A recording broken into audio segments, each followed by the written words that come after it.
Hi, I'm Ellie and I'm a Hobbycraft artisan and I love everything to do with scrapbooking. Today we're going to be making our very own recipe scrapbook. These are a great way to keep all of your memories and recipes in one place safe together. Let's get started.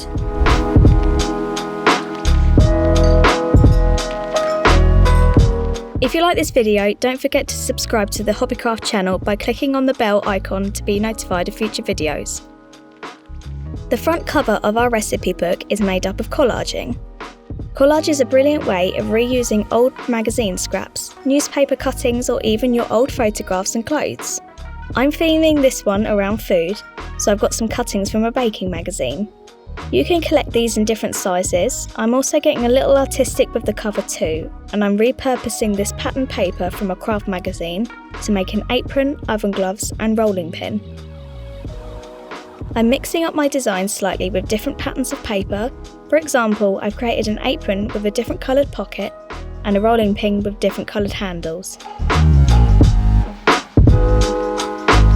For the title of our book, I've taken some extra cuttings from different magazines so I can make up my words. Once everything is organised and stuck down in a way you're happy, your cover is all finished. Moving on to the inside, my chosen recipe is an apple pie, and I'm going to stick with these craft paper pages for this one, and add a few highlights of white and green. The green is going to come from this lime green ribbon reel, and I'm going to trim these so they fit across the pages. I'm going to add one along the bottom and one along the side. I've joined all of my lettering together to create a pretty title. Underneath, I'm taking my fine liner and writing recipe in a much smaller handwriting.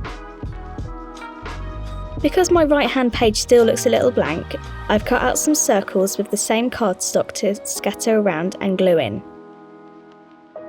I also have these homemade stickers, and I'll stick these just at the top of the page and use as a title base. My largest photo is my main one of the finished pie, so I'm placing this on the left-hand page where I'll write out a small bio about the pie just next to it.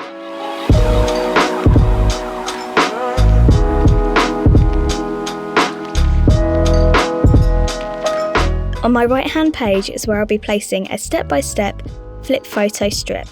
So, with the white card we used earlier, I'm cutting a strip that will fit 4 photos on with a small gap between each.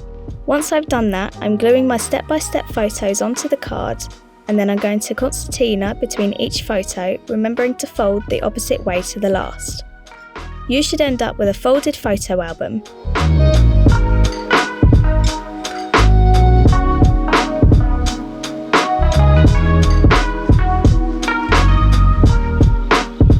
I'm going to glue the last square on the underside of the photo strip to the page. And once it's all folded down on itself, I'm going to add a little pull tag made from the card. Now it's time to write out the steps and your ingredients. The last step I'm doing is embellishing using these gold glitter stars I found and these really cool apple buttons I found in Hobbycraft. And that's our recipe pages all finished.